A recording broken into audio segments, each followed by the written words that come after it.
keep it grounded inside. From keystrokes to crossroads, we're breaking it down. Code and culture, welcome to higher ground. Hey Teri, how's it going? I'm just peachy creamy. I'm exhausted. I'm exhausted, Jordyn. Yeah, like you were sharing before Anthony told us he wasn't recording.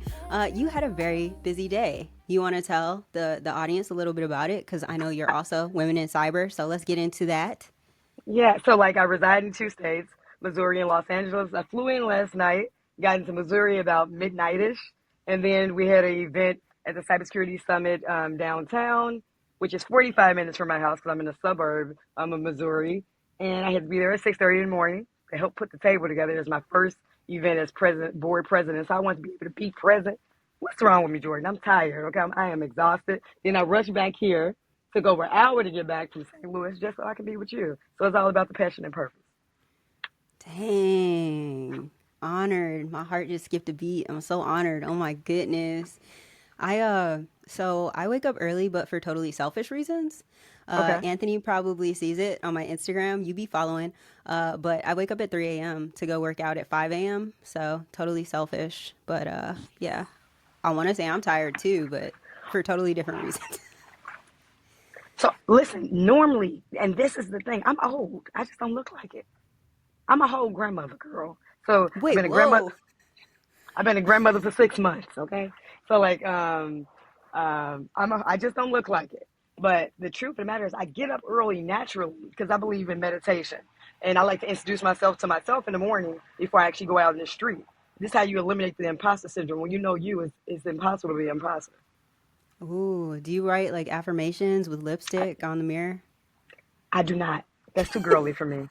But but I am really, really intentional on what I am saying to myself. I think affirmations don't have to be seen. Sometimes they have to be heard. I dig that for sure, for sure. Hey everyone, happy Friday. Jordyn here, aka Jay, aka Ask About Me. As many of you know, I'm a tech professional, co-host of the Stats on Stats podcast, and proud auntie to a very tablet-obsessed 5-year-old. Struggle is real. If you know, you know. It's crazy. So naturally, I'm always thinking about how we can prepare the next generation for a world shaped by AI.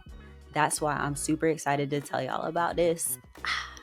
Code Quest, The Ethics Engine by Teri Green. This book is fire. It's a game changer. It's a middle grade adventure that introduces kids to real world AI challenges like bias, misinformation, deepfakes, and consent. The story follows 4 kids, Ty, Ellie, Kiki, and Leo, who discover their school's AI is seriously tripping in a dangerous way.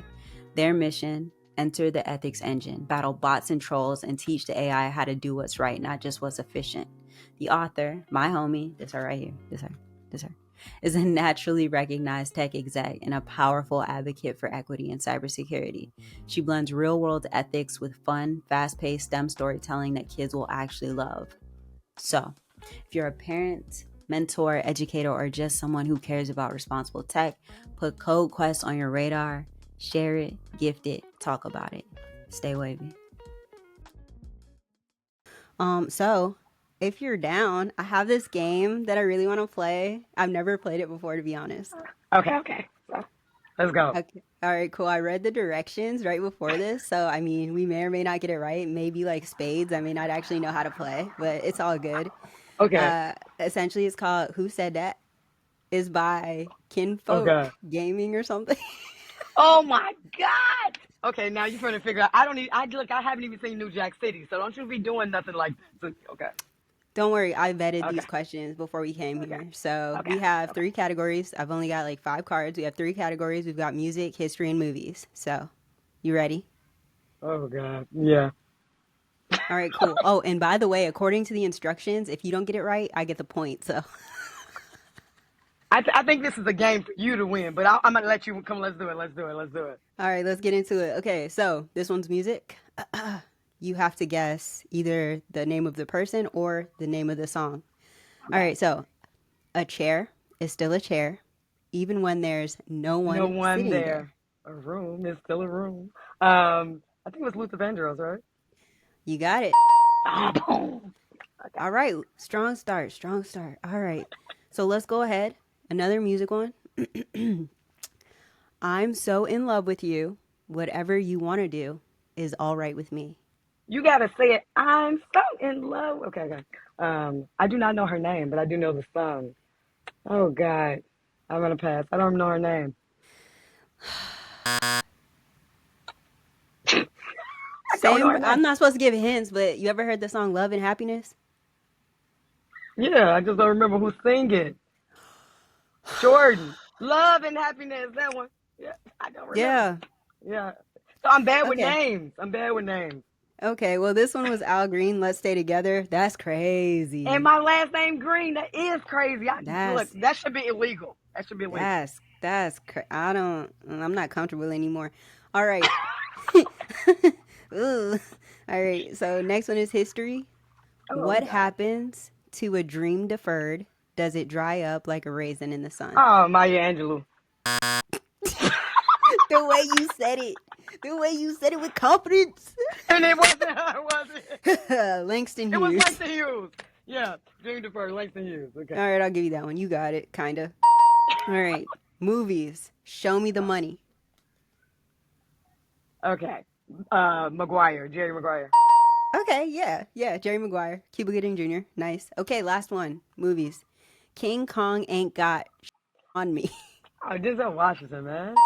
All right, I only missed cool. one, it seemed like, and it was Al Green. Yeah, but that one to me was like the most clutch. But we gon' I'm a But you know what's really, so I was Grammy nominated before. I should know music, but I don't listen to music anymore.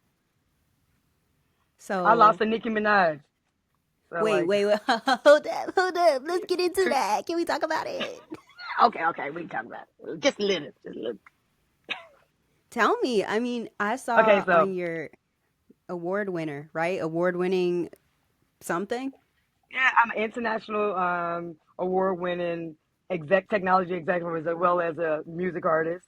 So I ended up, I did not know I could write music. Let's be clear about this. So my grandmother passed.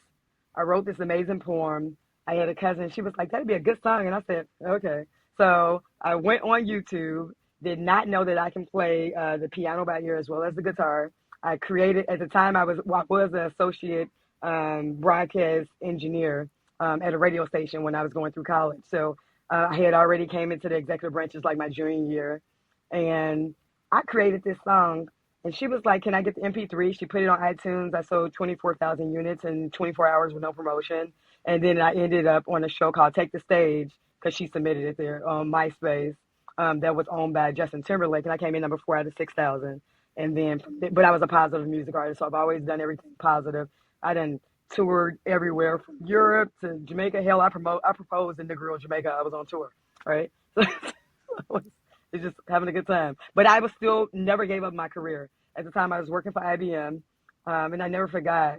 I was like, this is how I realized I was good. I was like, I'm gonna have to quit. They're like, you can work remote, and I was like, that was amazing. So I was working remote for IBM, and at the same time doing the music thing. So before we get into how you went from music to, sounds like you were doing music and tech, and how I gotta we let's real quick. Uh-uh. You okay? It So was like look. overnight. Really? And I felt so bad because have you ever been one of those people like everything you touch kind of turn to gold? No. So it's called the spirit of manifestation. So I was a foster kid, and I went from orphan to CIO. So I have this crazy disbelief like life doesn't happen to you, it happens for you. But it's really intentional on our thought process, and I'm really clear, and I'm like it's crazy now that I sit back and I'm 40 plus ish, right? And um, I sit down and I talk to people that I probably have encountered when I was 17, or they'll come to me and they're like, "Hey, you don't know, you changed my life." Or when we was in those circles in those foster rooms, you spoke life into me, and you were the one that did not give up on me. I wrote a book, I put you in it. Hey, I'm an attorney, and it's because of you. And you had these interactions when you were young. And I remember this one kid, he was like, it was you just knew who you were, and you were like 15 and 14, and I was like, "Ah, it's crazy." So I figured I had to go through that barrier so I can affect the people I did. And this one guy, he wanted to be a mortuary scientist. Now he has 3 funeral homes. Like, and he was one of those kids that I sat by. So Wow. Wow. That's amazing. I mean, one of the things you actually had in your bio was impact. yeah, So I love that. I love that for thank sure. you. So I kind of want to, before I like get on track, because you're really cool, but I kind of want to dig into that. So are you one of those people, right? Life happens for you. Are you one of those people who believes that the things that happen for you lead you to being able to empathize with other people and in turn be able to really uplift and pour into them? Are you one of those types of people? Is that kind of your mindset? Jordan, I do not have empathy. I practice empathy. So I really Oh. believe, yeah. So like my wife is a psycho. She studied forensic psychology, and she used to always be like, "You're really good executive, but you don't have empathy." And I was glad I had somebody that was able to, because like I'll be sitting here and I really don't accept excuses. To me, I'm like excuses ain't number lies. Okay, wait. Okay. Excuse me. I don't want to hear. So, like, what I am is, I believe I'm a realistic, and I think it really had something about me knowing who I was. And when I knew who I was, I understood my awareness was so bold. I understood my pros and my cons, and I worked on my cons and allowed my cons to become my actual blessings versus working on the things I was always great at. If you just focus on the things that you're good at, you'll ultimately become gooder. Well, if you just take some time to focus on things you're bad at, they will become better and you become grander. So it's just the way I kind of approach it. Okay. So is your book titled From Orphan to CIO and you got all these knowledge, Oh my this God. information? How you know it's coming? I actually have I can't, I'm not messing with you, but I do have a book coming out. It's got The Hack of My Life, Orphan to CISO. So it's 7 steps to how we actually hack software. And I actually use those same steps to harden me from when my vulnerabilities were exposed to how I hardened myself to who I am. Yeah, when I was reading your bio, I was like, this is a really good like mixtape title or book title. Like you should like Orphan CIO was actually my album title. It was like Orphan to Engineer at the time because I was an engineer. can I hear a bar, please? Okay. You wanted me to change, you can keep every sentence. Middle finger up, you can ride on the tip of it. Hey, See, I curse I without do, cursing. Use your I words. love it. I love it. I love it. Okay, so you've had a very interesting journey, right? So Interesting. Yeah. how did you end up in tech? How did that happen? So, as I stated, so there's a kiosk in the city of Chicago. You can pay your light bills and your tickets. I was, okay, I can say this now. I apologize, WGN. So I got my internship when I was a freshman. I lied on my application, said I was a junior because I was ready for an internship. Even though I had just started school, sometimes you just know what's for you. And that was the first year they could not decide on one intern, and they took two. So they took a junior. I was actually going to a school called Westwood at the time, and they took a junior from DePaul. And I'll never forget, he turned around and said, "What school you go to?" And I was looking at him like, "You're the idiot. I'm a freshman." Right? Um, by the time I was actually a sophomore, it's a kiosk that's with the city of Chicago, and it's in every state. It was a company called Ease Pay, and it was me and 3 other guys. We helped create this kiosk. So even when you can pay your light bills and your tickets at this kiosk, or when you actually park it up to these parking spots and you're seeing QRC codes, we actually did that in Chicago first. So Chicago hasn't been hacked in that system. Other people have. By the time I was a junior, I was an assistant chief engineer at La Ley 107.9, which is #1 Spanish radio station in Chicago. And I just kept excelling. I just never went back. Let me see your wrist. You got a Rolex or what? Oh, I do got a Rolex, but I don't have it on. This is actually Versace. I'm Oh, listening to you. I was like, oh, she I thought rich, you wanted rich. to see that. Look, and this is actually my business card. It's a QRC code. It's on my wrist. So, I'm sure that I even got Braille on my arm. I want everybody to feel me. You know what I mean? Feel what I'm saying. Don't you miss this? Don't miss it. I'm just like, you got rich auntie vibes, so I just knew. I just, I'm a little okay. I'm a little okay. I'm not rich. I'm rich in uh, spirit. oh, okay, okay, Yeah, yeah, yeah. yeah, yeah, cool, cool. So, so clearly, I mean, clearly you're an innovator, right? You have been for a Yeah. very, very long time, and again, based on what I read about you, you have quite a few projects and mentorship opportunities out there. Do you want to tell me a little bit about one of your most recent projects that you really just kind of you're passionate about and you want to talk about?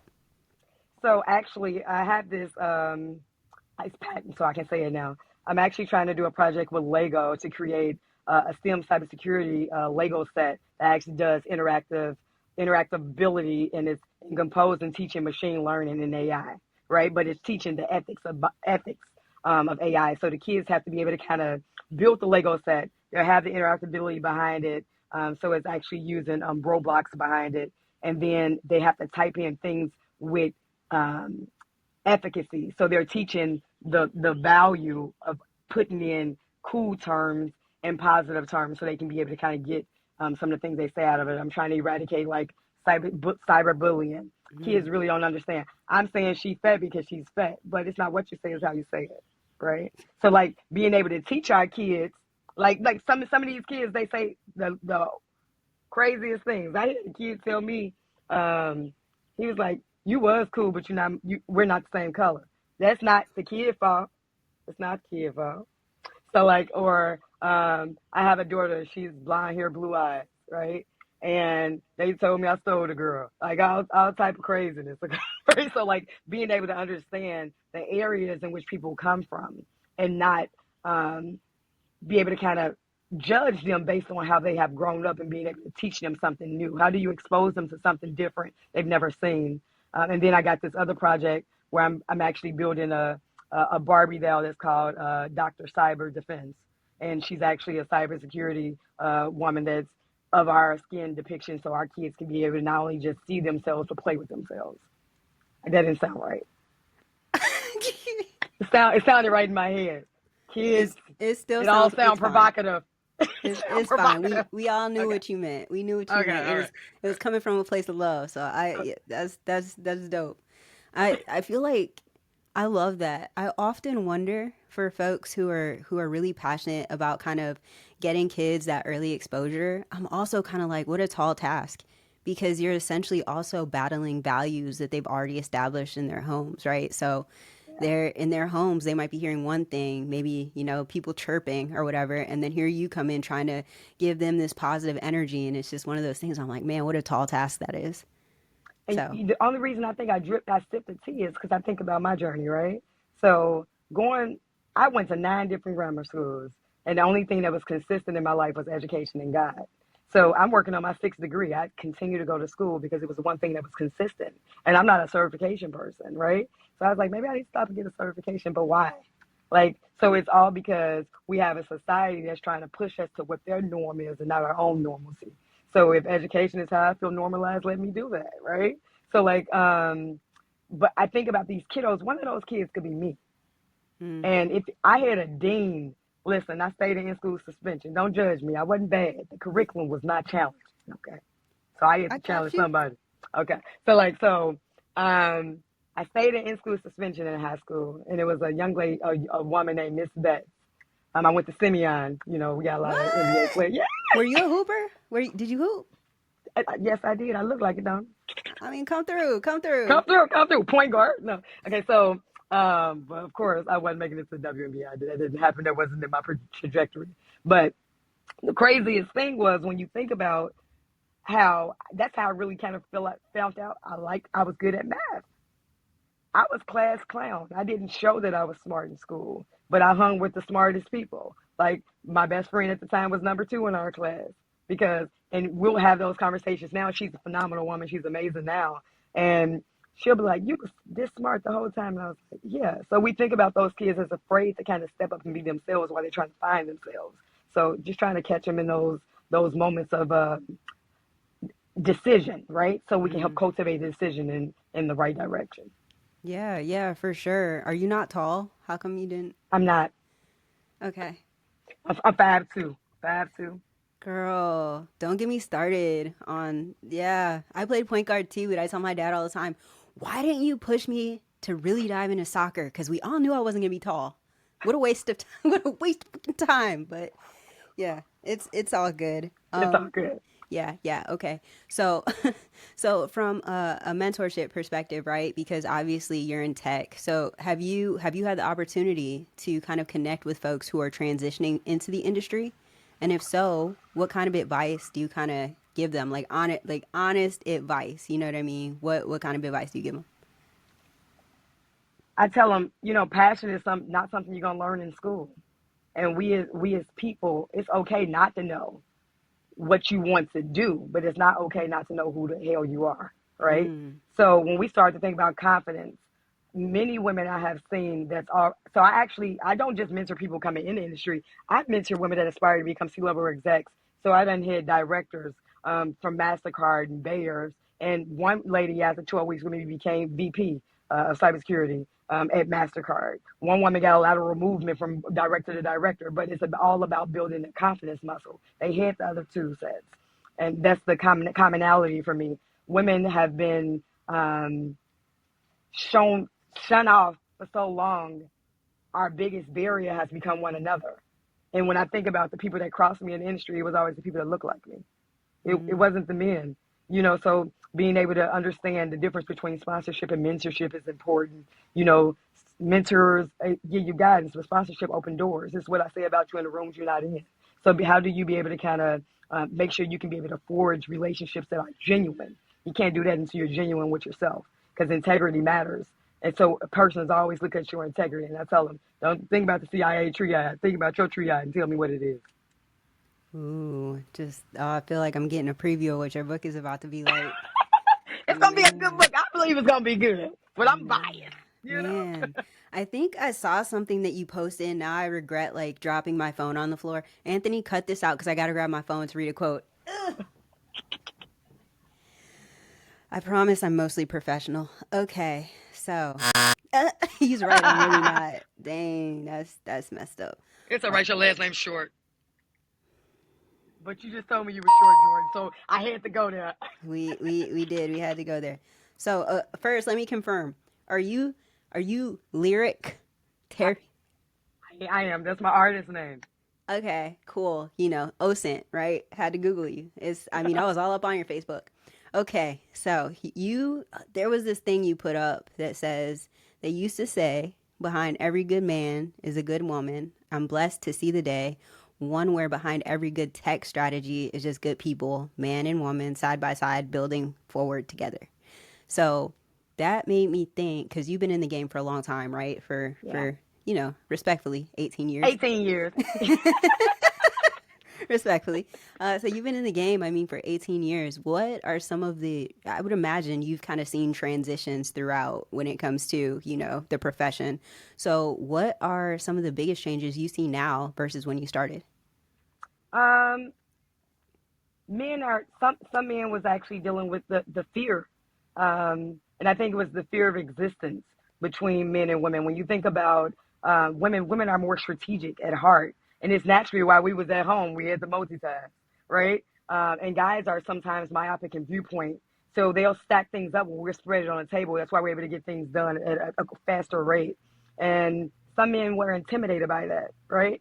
So the intimidation factor has slimmed down. I didn't say it's disappeared. It's slimmed down. And now they have a more respectful coexistence. You do find some men that would defend you in a case. Like I remember, I ain't gonna say what company it was. That'd be illegal. I walked in a room.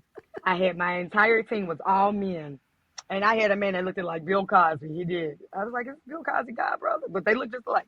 And I walked in a room and he said, all we need is a pole. And if you notice, I'm not a woman that I say what I say how I feel, but I say it respectfully. But before I can say anything, my entire team of men stood up, which showed the level of respect, and they actually put him out the room. One of them walked down HR like they didn't even allow me to do anything, and they was like, "No, we got this." Like, because that was the second time this particular person had disrespected me. I remember, and he was older than me, so you still have to deal sometimes with dealing with different generations, and some of those generations have normalcies. It makes sense for you to understand every generation because they are not going to respond the same, and it actually helps you approach certain situations with them. And I think we're more intentional when we have those type of conversations. I've seen women actually take more intentionality into the way they actually approach certain situations based on the person in which they're talking to, because the generational normations matter. Yeah, for sure. Did you say a pole? Yes, ma'am. Like a POLE? Stripper pole? Like a stripper pole. Oh my gosh.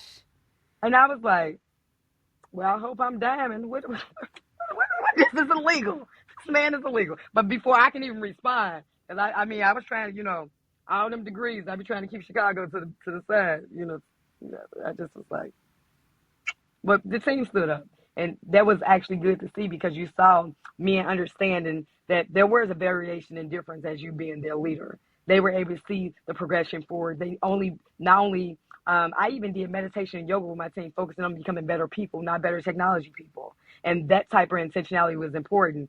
They had to introduce themselves to themselves in a mirror before they can actually come into the office. Check your shit at the door. Don't, because Period. life happens. Don't bring that up in Period. here. Right? You're Yeah. like, so like, and I did that because it was one kid talking to me and he kept looking down and I didn't understand. I'm like, who is down there? He didn't feel confident enough being able to talk to me. So I told him to come back and talk to me when he knew who he was. Like, so, she wasted my time. I got this ice box where my heart used to be. Oh man, Like, dang. I'm like, you wasting my time, man. You was right now. You can get nothing. We get nothing solved. You looking down there. I don't know what's going on. Cold blooded, tough love for real. Okay, nothing wrong with that though. Nothing wrong with that. We need it. We need it. All right, so again, like I was reading your bio, really dope. And everybody, I feel like every professional has an elevator pitch, right? Especially, you think about interviews, think about stepping in networking events, and I feel like they're always like, right? It's rehearsed. It's always the same thing. I Yeah. want to know something about your journey, about your story that you don't ever tell people. You That I leave don't it ever out. tell people. You leave it out because you don't think it's important in that situation, but it is. It was a crucial part of your journey. The moment you actually can do a real step back and you can embrace the journey, not just focus on the destination, you can win. And you have to be able to celebrate everything, even the failures, right? I learned more from failure than I ever did success. And I believe every successful person has done it, yet they're ashamed to admit that failure had to occur for them to become so great. I love that. That's really cool. I failed a lot, actually. I failed a lot, and I'm over here like I failed so much. I failed so many certification classes. I sucked in most of my interviews before I ever got to a point like where I am right now in my tech journey. So that's really good, and I think people need to hear that more, right? Because they see people like you. Your resume is super put together. You made it essentially. Like, look at you. You're to me, you're all over the place, right? Your peers essentially are people like Candace. So they look at you and they're like, dang, I'm never gonna be like that. And they never actually understand that there's layers to this thing. There's a whole journey. So Yeah. And one thing I love about Candace, we done been together and she done came to LA. We done hung out. Like, so like we actually supposed to be together next week. She like, sis, I'm coming to LA. Let's go. Like, so like we actually make time. And I tell people all the time, you gotta pour into people. People need a safe space. So being able to kind of make sure we can have safe space and camaraderie amongst each other is really important. Like I done told the woman, I said, ma'am, you got too much energy going on over there that's negative. Like, we don't have to have competition when we can collaborate and become, both of us can actually be great. It's enough for everybody. Nobody has to compete to be great. I totally agree with that. There's way more power in collaboration. I've read. I don't even want to get into that. I'm like, we could talk about the Great Migration and all this other stuff. And I read books. Okay, cool, cool. Okay. So, are you a Sparks fan? What's that? Los Angeles Sparks, WNBA. Girl, no. Mm-mm. Oh, no. I'm sorry. I don't watch WNBA. But you watch. I watch Steph Curry. Oh, is this bitterness because you didn't make it to the WNBA? No, no, no.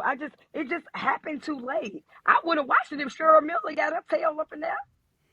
Because look at so many great people that never made it to the WNBA. Like, like, I don't know, but I just feel like they don't give us the same. And I'm part of the problem, right? So like I'll support now. Like I may buy. I go, oh, then came out with some shoes. I'll go buy their shoes. I'll go buy their jersey. I just haven't been to the games, and St. Louis don't have no team, so all we got is the Cardinals. At least the Lakers got the Dodgers, but I'm not into baseball. Okay, that's fair. Fair enough. So what's when you're not working, what are some of the things you like to do like in your downtime? Play golf and do Lego. So I like to do Lego architect, or I like to. I'm actually right now I'm building a Lego wall, and I'm doing technology from the '80s into now. So I build a 7-inch tablet. It has a touchscreen module, and I use a Raspberry Pi as the face. I have a 4-foot robot named Linux that I built in my house, and I control him with my voice. So those different things, trying to figure out what I can do to be able to help the next generation. And I did that because I had a niece that had ADD or something. My sister said she had. And I used to have the robot Linux teacher, and then she would go to school saying what Linux said, and I said, "Oh, girl." So then I took the robot on tour, and he would actually whatever the kids told him to do, he was dabbing and everything else. But it was more trying to get kids more eager to get in STEAM. Okay, okay. So, wow, yeah, I can never be you, but that's all good, Yes, no, you can't be me because I can never be you. It's only one Jordyn short. Oh, okay. Well, let me rephrase. I could never work as hard as you. How about that? I think that Jordyn, fits. I don't feel like I'm working hard though. That's the crazy part. I'm working on my sixth degree, so I am in my doctoral program, and it's just too easy. So I'm a little scared. So all my friends think I'm a genius. According to the test, I failed by 1 point, so I'm not. That's a So subtle flex. I'm actually a that was genius. a subtle fact. But I stopped being somebody's friend because they told me, see, I don't like excuses. No, I failed. And the woman was like, well, that test ain't made for us. I said, I don't want to be your friend no more. Your man small. You're not gonna put no limits on me. Limits only exist in your mind, right? So like it's probably I hate tests, which is why I have not took the CISSP or the CISA. I hate tests. And I keep telling myself I'm going to do it, and I haven't done it. So now I got my own goal is to take the CISA within the next 60 days. So I need to get with the program. If I fail, I fail, and I'll retake it again. What a strange inner conflict of like low key sounding like you're against compulsory education, but also having 6 degrees. Right. And the truth of the matter is some people like I know it's just something to me about the research. So like it's something about the book would teach you one way and in reality it can be a secondary motion. And when you go on these certification exams, some of the bull crap is like if you go worked in the real industry, you're like, this cannot be the answer. Yet it has to be applicable to the book standard. And I'm like, I don't have time for this because it's contradictory, right? Like why are we not teaching reality versus saying this is what it should be? But that's not what it is. Because if Hmm. you take that mess that you just learned on this certification into this actual industry that you're going to, you'll fail.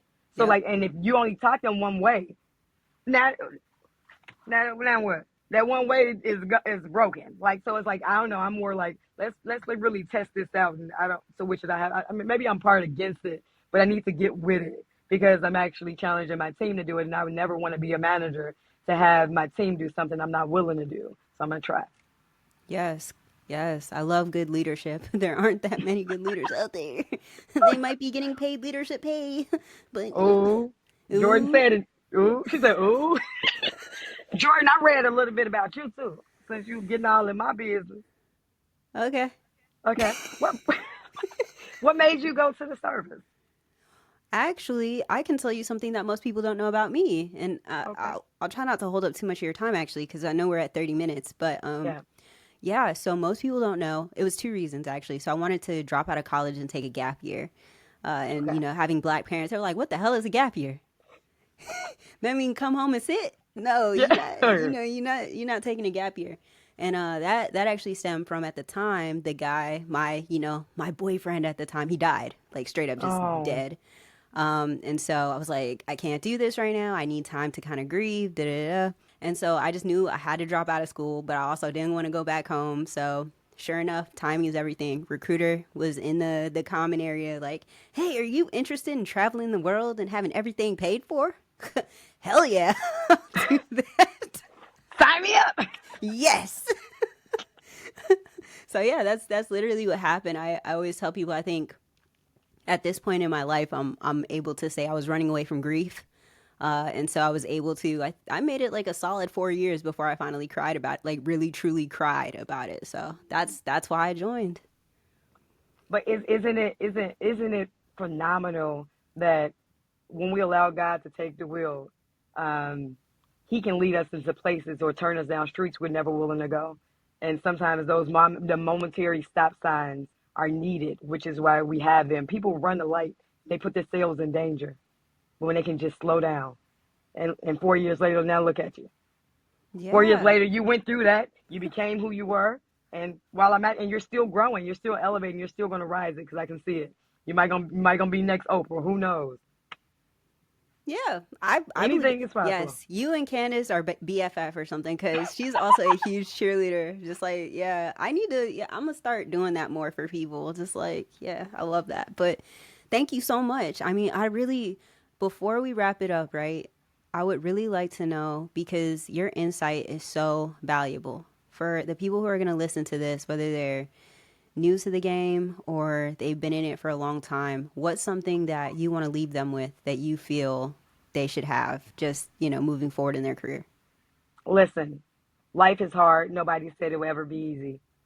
Just do the most easiest thing you can ever do is put one foot in front of the other. We're not saying you have to leap. We're saying just take a step. Just take one step at a time. I love that. That's dope. That's cool. All Well, right. yeah. Well, thank you so much for taking the time. Like, I truly appreciate it. Endless gratitude. Like, I don't know how so many cool people end up talking to me, but I feel blessed. So thank you so much.